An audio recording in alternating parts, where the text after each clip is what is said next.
네, 안녕하십니까. 10월 22일 류병수의 강펀치 시작하겠습니다. 오늘은 어렵게 귀한 손님 모셨습니다. 자, 국민의힘 한동훈 대선 경선 후보죠. 오늘이 아마 경선 투표 마지막 날인데요. 아마 내일 최종 후보가 결정이 되죠.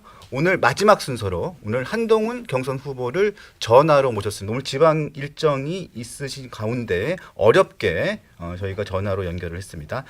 바로 전화로 제가 직접 걸어서 연결을 해보도록 하겠습니다. 바로 전화를 걸어 보겠습니다.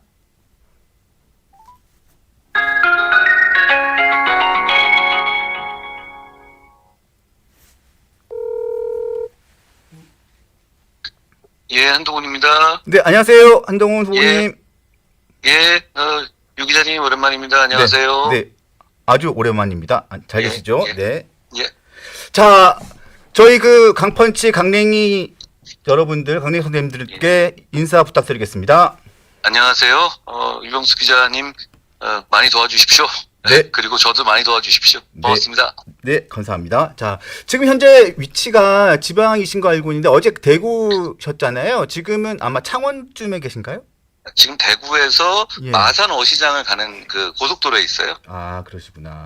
예. 어제 서문시장에서는 열기가 굉장히 뜨거웠던 걸로 제가 어제 예. 여기저기 좀 화면을 봤는데 굉장히 예. 많은 분들이 많이 응원을 하고 계시더라고요. 예, 많이 나와주셔서 예전에 제가 올 때랑 비슷하게 됐고요. 뭐 초반에는 여러 가지 뭐 걱정들도 많이 있고 그러셨잖아요. 그런데 지금은 뭐 아주 더 전폭적으로 꼭 이겨야 된다라는 말씀을 많이 하십니다.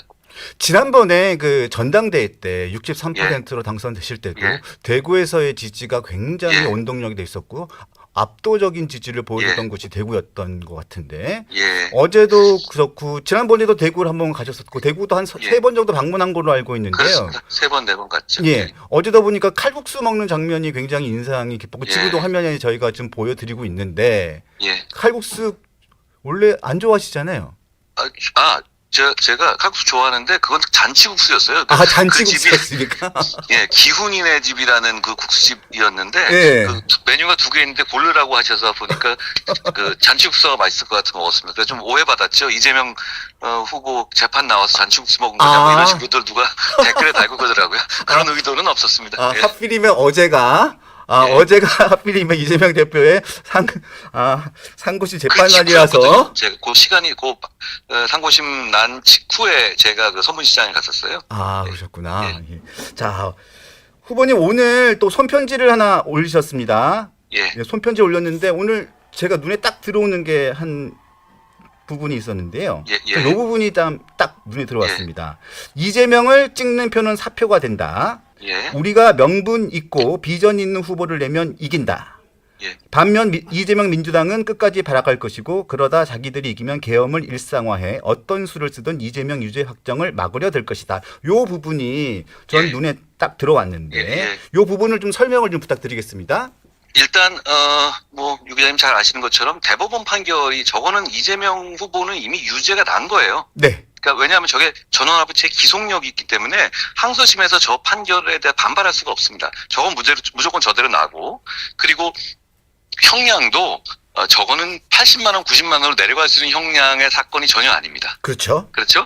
그렇다면 이미 이재명 대표는 사실 사법부의 선고로 피선거권을 잃게 되는 게 확정된 거나 마찬가지예요. 네. 자, 그러면 그 상황인데 우리가 이재명 대표에 대해서 잘 알고 민주당에 대해서 잘 아는 것처럼 막갑하잖아요. 저분들은 그냥 출마를 강행하지 않겠습니까? 그렇겠죠. 그럼 그랬을 때 우리가 당연히 이기겠지만 그리고 또 하나는 되더라도 혹여 되더라도 몇 달 있다 저 판결 확정되면 대법원 선거 다시 해야 되는 거잖아요. 네. 그렇죠? 그렇게 되면은 뭐 수조 원 써가지고 대통령 선거 했지만 다시 그 표는 무효화가 되는 거죠. 그러니까 당연히 그 사표 심리가 국민들에 생길 수밖에 없습니다. 네. 그렇죠? 네. 그러면 당연히 이재명한테 줄 이유가 없잖아요, 표를. 네. 네. 그러니까 그런 것들 그리고 이제 정말 이재명은 범죄자가 맞구나라고 이제 인식이 더 커지잖아요. 그러니까 우리가 이길 가능성이 대단히 커졌어요. 네. 더 희망을 가질만 한 거죠. 네. 그런데 역으로 문제는 우리가 이길 가능성이 역으로 커지니까 지금 어제 최상목 탄핵하고 뭐 이렇게 나왔던 것처럼 정말 막가파식으로 난동 부리듯이 뭐든 할 겁니다.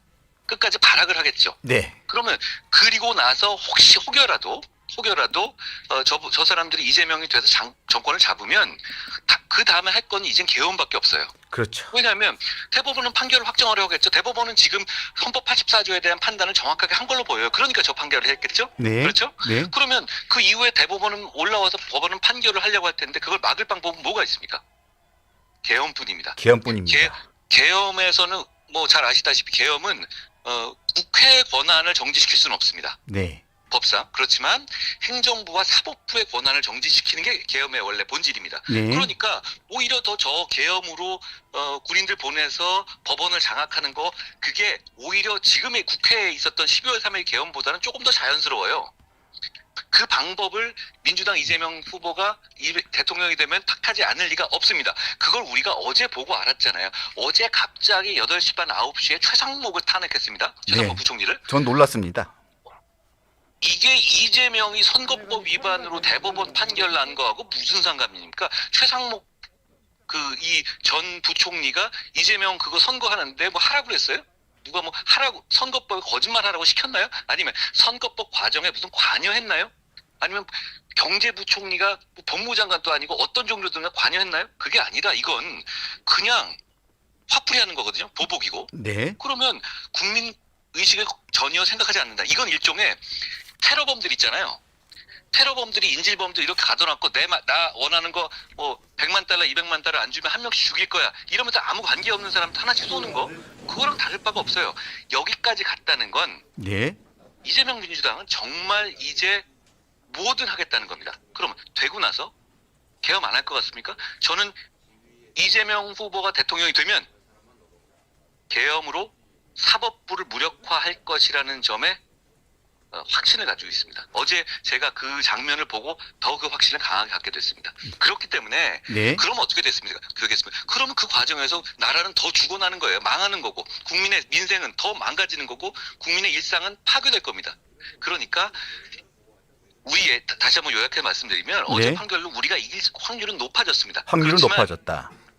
지면 안 될 이유도 더 커진 겁니다. 아, 예, 예. 자, 후보님, 그래서 그 다음 문장이 있던 예. 저는 또 눈에 똑 들어온 문장이 또 하나 있습니다. 좀 예. 이 문장이 저는 확실하게 딱 꽂히는 게 있었는데요. 다른 분들도 훌륭하지만 지금 이 개싸움을 감당하실 만한 분들은 아니다. 개싸움이라는 표현을 쓰셨어요. 예. 이 개싸움이라는 단어가 저는 많은 의미를 가지고 있다고 생각이 듭니다. 예. 이 표현을 쓰신 특별한 이유가 있습니까? 지금 네. 자, 저는 품격 있게 정치해야 하는 보수 정치인인데요. 네. 보수 정치인에게 필요한 품격은 국민들과 지지자들의 품격을 지켜주는 겁니다. 네. 국민들과 지지자들의 품격을 지켜주기 위해서 필요하면 진흙탕 속에 뛰어들어서 개싸움이라도 해야 되는 게 보수 정치인의 진짜 품격이라고 저는 생각해요. 그리고 법무부 장관 때부터 계속 그렇게 해왔습니다. 지금은 저 사람들이 하는 걸 보십시오. 정말 뭐든 다 하지 않습니까? 그런데 지금 뭐 거론되는 우리 쪽의 후보로 거론되는 분들을 보면 굉장히 뭐 품격 있으시고 경험 많으시죠. 그런데 과연 지금 이재명 민주당이 주도하는 저런 막가파식 개싸움에 네. 감당하실 수 있는 분들은 아니잖아요. 끝까지 싸워서 정말로 독한 마음으로 네. 나라 지킨다는 마음으로 목숨 걸고 싸우실 분들은 아닙니다. 너무 훌륭한 분들이시고 제가 못 가진 부분도 갖고 계시지만 적어도 이 싸움에서는 이 전쟁 같은 대선에서는 그분들은 이길 수 없습니다. 우리가 이기지 못하면 아까 말씀드린 것처럼 정말 나라 망해요. 이재명 계엄할 거예요.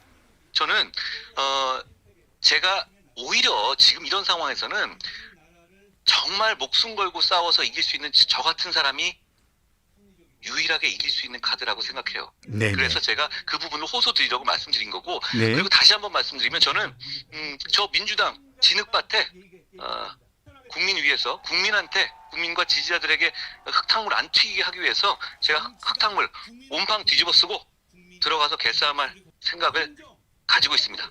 그래서 한 후보님들을 지지하는 여러분들이 이런 말씀 많이 하시잖아요. 1대 180, 180대 1 이런 표현들을 많이 하시는데 이런 표현들을 뭐 얘기를 하다 보면 이런 개싸움을 감당하실 분이다. 이런 표현도 가능하겠네요. 그렇죠. 근데 그게 아니 네. 우리 유 기자님 저를 아시지만 네. 저 솔직히 개인적으로 싸움하는 거 싫어하거든요. 별로 안 좋아하시죠? 친절한 거 좋아합니다. 그렇지만 제가 180대 1로 싸우는 이유는 그 국민 생각하고 싸우는 거예요. 제가 임무가 그거니까. 근데 싸우면서도 저도 괴롭습니다. 사실은. 네. 그런데 누군가는 싸워야 되지 않겠습니까? 저렇게 하고 있고 저렇게 막가파식으로 테러범식으로 인질범 쏴주기는 저런 행태를 두고 봐야 됩니까? 누군가는 막아야죠. 그런데 지금 얘기되시는 뭐 김문수 후보님이라든가 뭐 한덕수 후보님 훌륭하신데 그분들 그거 못합니다. 그분들 나와서 저 이재명 감당할 수가 없잖아요. 우리 모두가 그걸 알기 때문에 지금 TK라든가 우리 전통적인 지지층들도 다시 저에게 마음을 모아주시는 거라고 생각해요. 현장에서 말씀하시는 분들이 저를 다 좋아하시겠어요? 다 이런 마음이신 거예요. 미우나 고우나 그래도 저 괴물 같은 저 세력과 싸울 사람은 너밖에 없는 것 같다. 진짜 찍어줄 테니까 목숨 걸고 싸워라. 이런 말씀을 하시면 눈물을 흘리시거든요. 저는 그 마음을 압니다. 저를 너무너무 좋아해서 지지해 주시는 게 아닐 수 있다는 걸 알아요. 그런데 네. 지금은 제가 싸워야 합니다. 제가 그럴 결기를 가지고 있고요. 네. 자, 후보님 그리고 어제 이재명 후보의 선거법 사건의 상고심 선고 결과가 나온 다음에 그리고 그 후보님이 지금 말씀하신 그 개싸움 그리고 여러 가지 이 손편지의 내용을 쭉 보면서 제가 떠오르는 생각이 뭐냐면 지금 소위 말하는 TK, PK 민심들의 전략적 선택. 그렇습니다. 전략적 선택이라는 이 단어들이 마지막 오늘 어제 오늘 많은 그 화두가 되고 있다는 그런 생각들이 듭니다. 이 전략적 선택에 대해서 오늘 아직 투표를 하지 않은 국민들이라든가 당원들에게 호소하고 싶은 말씀이 있다면 좀 이 기회를 빌려서 말씀을 좀 부탁드리겠습니다. 그 전략적 선택이라는 게 이기기 위한 선택을 하는 걸 말씀하시는 거잖아요. 그렇습니다. 그런데 조금 더 나가면 네. 이건 애국적인 선택입니다. 네. 어떤 호호라든가 이런 걸 접어두고 나라 지키기 위한 선택을 하시는 거예요. 저는 우리 보수의 집단 지성이 그걸 해올 능력과 전통과 애국심을 갖고 있다고 생각합니다. 저는 먼저 죄송하다고 생각하는데요. 우리 보수 정치인들이 정말 잘못한 게 많아요. 저도 보수 정치인을 하지만 정말 죄송합니다. 그런데 보수의 지지자들은 정말 훌륭하시거든요. 네. 정말 애국적이시거든요. 말씀하신 것 같은 그런 전략적 판단이라는 게 딴 게 아니라 전략적으로 자기들의 개인을 이익을 위해서 전략을 쓰는 겁니까? 아닙니다. 네. 이 나라를 지키기 위한 전략을 생각하시고 애국하기 위한 전략을 생각하시는 거거든요. 네. 지금 이 순간에 이재명을 막아야 된다. 어제 하는 거 보세요. 어떻게 하겠습니까? 진짜 계엄이 일상화될 거예요. 전체주의가 횡행할 겁니다. 어제 하루 한 걸 보십시오. 이재명 대표 얼마 전에 출마할 때 되게 착한 척했죠. 중도 뭐 보복 안 한다 이런 얘기했죠. 며칠 만에 어제 한 거 보십시오. 최상목을 갑자기 날린다? 저게 뭡니까? 최상목 부총리가 이거랑 무슨 상관이에요? 자기 범죄랑 무슨 상관입니까? 이런 정치 할 겁니다. 이런 정치로 국민들을 파탄에 몰아넣을 거예요. 이걸 막아야 될 필요성이 정말 커진 겁니다. 그런데 지금 이걸 막아야 되는 건 애국적 차원이거든요. 네.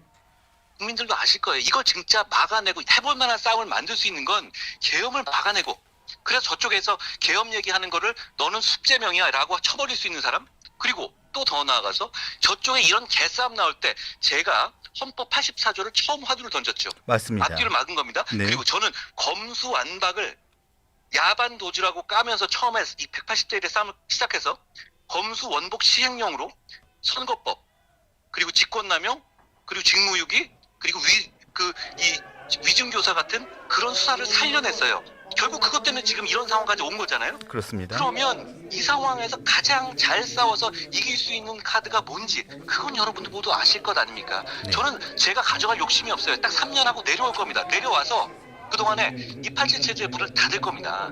그런데 지금은 정말 저밖에 이길 사람이 없다고들 하시고 저도 좀 죄송스럽지만 안타깝지만 그렇게 생각합니다. 네. 제가 여러분을 위해서 목숨 걸고 싸워서 이길 수 있게 해주십시오. 네. 자, 헌법 84조 문제가 나왔으니까 안 그래도 여쭤보려고 했었는데요. 지금 어떤 사람들은 헌법 84조 관련해가지고 최종적인 해석을 헌재에서 한다는 사람이 있고 대법원에서 판단을 한다는 사람들도 있습니다. 자, 이 문제를 맨 처음에 화두를 꺼내셔서 이 문제를 공론화시킨 분이 당시 한동훈 법무장관이셨어요. 예.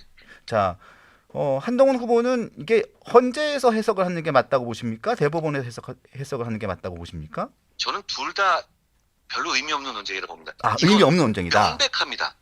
무슨 명백. 얘기냐면 네. 아니 한글을 해석하는데 왜 거기까지 가야 됩니까? 아하. 우리 네. 우리 헌법은 재판, 우리 헌법을 보면요, 재판, 네. 심판, 소추라는 용어들을 계속 쓰고 있어요. 이 헌법 조항에만 있는 게 아니에요. 네. 그런데 소추라고 명확하게 써놨잖아요. 소추. 그렇죠? 네. 심판이나 재판이라는 말들이 따로 있는데 그걸 안 쓰고 소추라고 굳이 찍어넣었죠. 네. 그게 무슨 잉크 아까워가지고 헌법 만든 사람이 소추라고만 쓴 겁니까? 그건 그게 아니죠. 아닙니다. 네. 이건 소추에 한정하겠다는 헌법 정신이에요. 그리고 그 뜻도 명확합니다. 왜냐하면 기존에 있던 재판을 중단시키는 건 어떤 문제가 생기냐면 공범들과의 관계 문제. 공범들은 재판 계속 진행될 텐데요. 그리고 그동안의 사법적인 정의 형평성의 문제. 이런 문제 때문에 선을 넘는 거라 보고 새로 수사해서 기소하는 것만 맞겠다는 거예요. 네. 또 하나는 저렇게 확실하게 재판 진행되는 사람이 설마 대통령 나오겠어? 라는 생각도 헌법을 만든 사람들은 있었을 겁니다. 네. 이 논란 자체는 이재명 같은 사람이 대통령을 출마하기 때문에 생긴 거예요. 그 전까지 이런 논란이 없었습니다. 네. 그러니까 이 문제는 소추는 그냥 소추만 얘기하는 거고 심판을 의미하는 게 아닙니다. 논란의 여지가 없어요. 다만 지금 오늘부터 민주당이 김태년 뭐 이런 분들 통해가지고 이러던데요.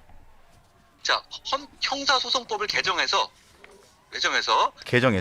84조에 있는 헌법 그 해석을 형사소송법을 통해서 그건 기존 재판도 중단된다는 형사소송법을 발의하겠다. 어제 김민석 의원이 얘기한 것도 그런 맥락이고 입법을 하겠다는 거. 그리고 오늘도 그런 얘기가 나오더라고요. 네. 야, 정말 뭐 이거 막가파에 뭐 깡패입니까?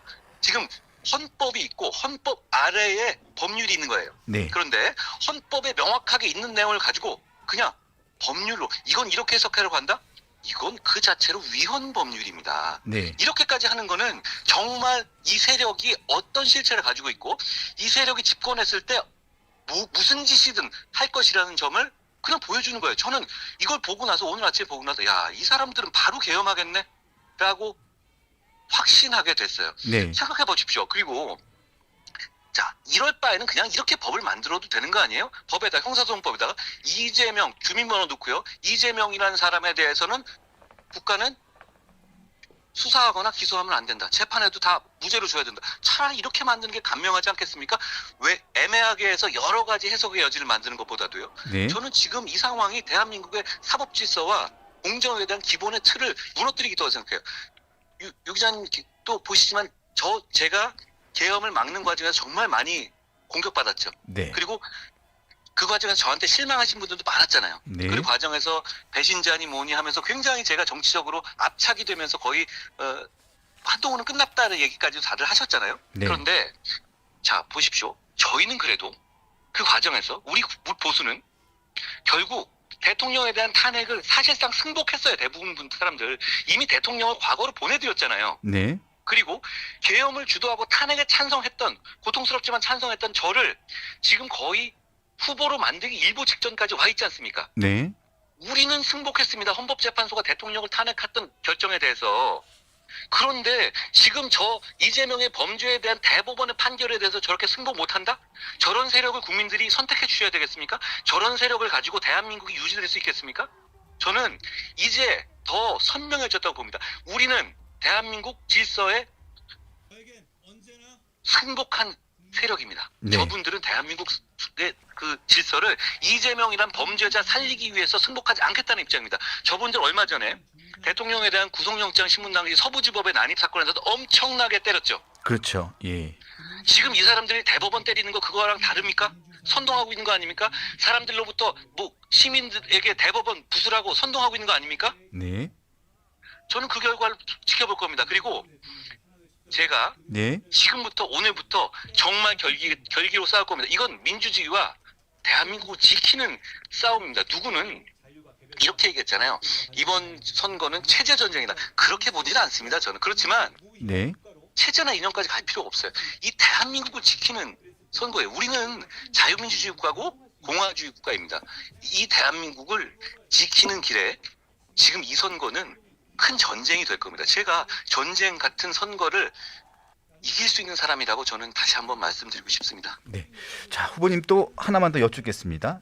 자, 내일입니다. 전당대회가. 내일 후보로 선출이 되신다면 이재명 후보는 89.77%로 당선된 민주당의 아버지입니다. 자, 민주당 이재명 후보를 제압하기 위한 한동훈의 전략, 비책이 뭐가 있을까요?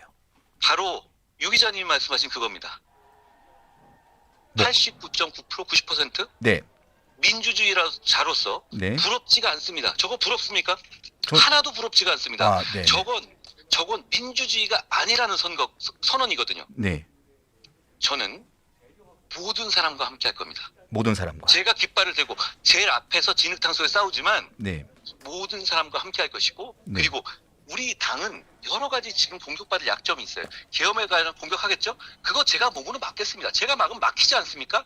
저는 직접 들어가서 제일 먼저 계엄을 막았고 이재명은 무서워서 숲에 숨은 사람이니 그걸로 끝나는 거 아닙니까? 네. 그리고 우리가 지난 탄핵을 4년에 거쳐서 4년 동안의 시간이 걸리면서 탄핵의 강을 건넜잖아요. 어렵게. 네. 지금 제가 후보로 되면 우리는 4개월 만에 계엄의 바다를 건넙니다. 네. 더 이상 우리는 계엄에 대해서 꺼리낄 게 없습니다. 왜냐하면 제가 지금 우리 당의 정신을 표상하게 되는 것이니까. 그렇지만 그 외에 제가 부족한 분들은 많이 있습니다. 네. 모두 함께 가서 싸워서 이길 겁니다. 말 난 김에 하나만 더 하면요. 네. 여러분, 이재명 대표가 대통령이 돼서 계엄을 남발할 겁니다. 그때 민주당 대표가 12월 3일에 국민의힘의 한동훈 대표처럼 이재명의 계엄을 앞장서서 막을 것 같습니까? 89%저 정당에서요?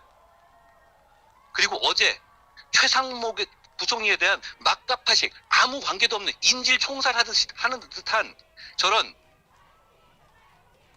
탄핵에 대해서 민주당의 의원이든 아니면 존재감 있는 정치인이 이러면 안 된다는 거 공개적으로 입장낸 게 있습니까? 없죠. 이재명이 계엄하면 그 사람들이 입 하나라도 뻥끗하고 우리처럼 18명 그리고 당대표가 직접 가서 그거 막겠다고 나설 것 같습니까?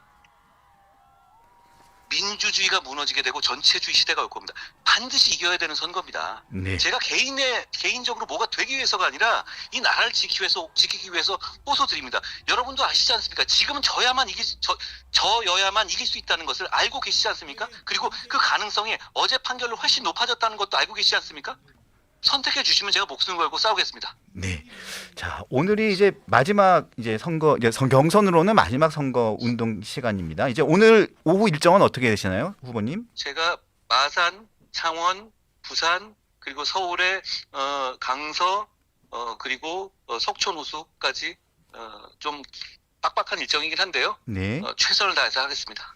정말 그 여담이긴 합니다만 이재명 한동훈 토론회가 성사가 된다면 매우 재밌는 토론회가 될 것으로 저는 기대가 됩니다. 기대되지 않으십니까? 네, 제가 매우 기대가 됩니다. 우리 선배님들하고 토론할 때는 아무래도 우리 같은 편이니까 네. 많이 자제할 수밖에 없어요. 그럼에도 좀 불편하신 분 계셨다면 또 죄송합니다.